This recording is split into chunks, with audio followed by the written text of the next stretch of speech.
Are you brave enough to face the unknown lurking in the shadows? The library at Eden Hill School was my sanctuary. With its towering shelves and the scent of aged paper, it was a place of quiet solace, especially during exam season. The normally strict 5 p.m. closing was extended to midnight, a boon for those of us burning the midnight oil. I always preferred its hushed stillness to the chaos of the dormitory. The heavy oak tables, polished smooth by generations of students, bore witness to countless hours of study and contemplation. The air itself seemed thick with the weight of knowledge. It was in this haven that I found myself one night, a year ago, preparing for the ordeal of final exams. Little did I know the real ordeal was yet to come.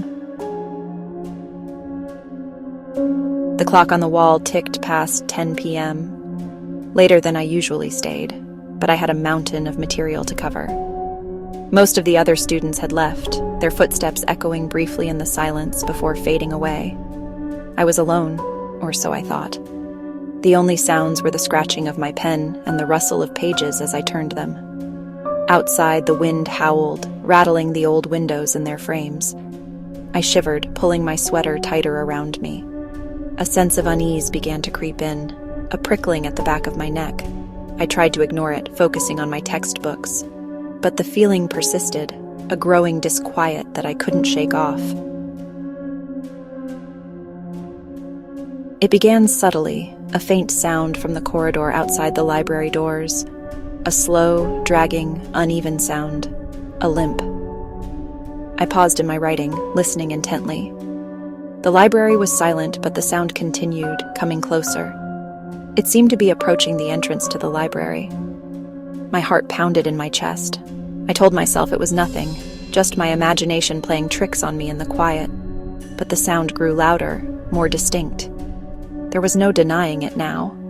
Someone or something was out there, limping slowly towards the library door. Fear coiled in my stomach. I couldn't help myself. I had to see what was making that sound. Slowly, I rose from my chair and crept towards the library doors. The limping sound stopped as I reached the door. Holding my breath, I peered through the small, rectangular window set into the heavy wood. At the far end of the corridor, I saw her. A woman. She stood motionless, her back to me, shrouded in shadow. Her clothes looked old, ragged.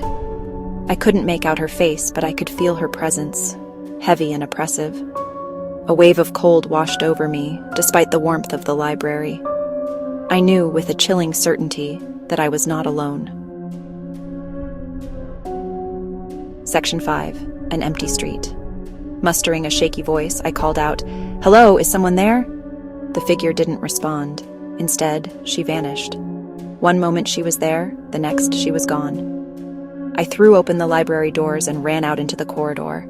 It was empty. I raced down the corridor, my footsteps echoing in the silence. I had to get outside, get away from whatever was in the school with me. I burst out of the school doors and into the night. The street outside was usually bustling with activity, even at this late hour. But tonight, it was deserted. Not a single car or pedestrian in sight.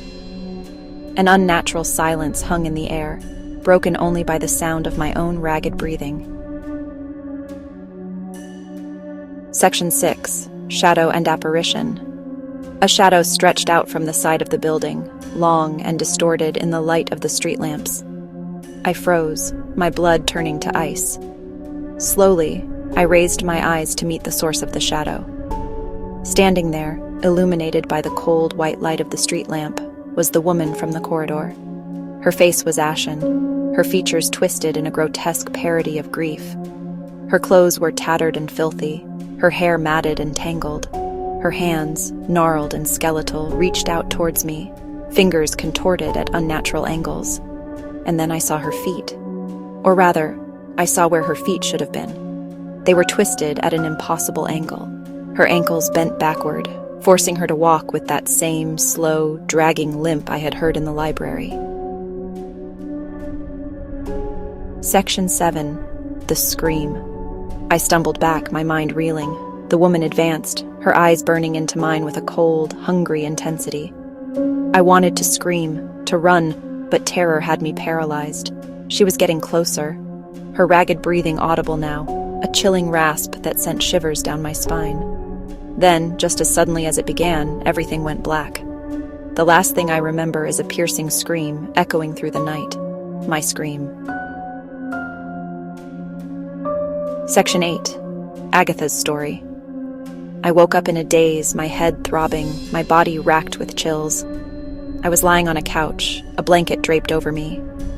A kind-faced, older woman, my neighbor, Mrs. Hawthorne, was dabbing my forehead with a cool cloth. She explained that she had found me unconscious on the sidewalk outside the school. She had heard my scream, had seen me running, terrified from the school. And then she told me about Agatha. Agatha, a young mother whose daughter had died in a tragic accident at Eden Hill School many years ago.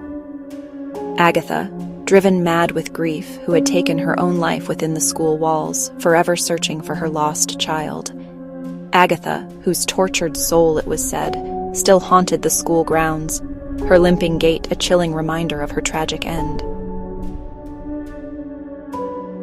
Section 9. The haunting continues. I shuddered, the memory of the limping sound, the ghostly figure flooding back to me. It all made sense now.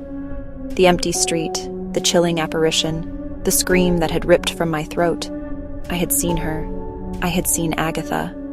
I haven't been back to the Eden Hill School library since that night. The memory of that encounter, the sheer terror that gripped me, is still too vivid, too real. But sometimes, late at night, when the wind howls outside my window, I imagine I can still hear it.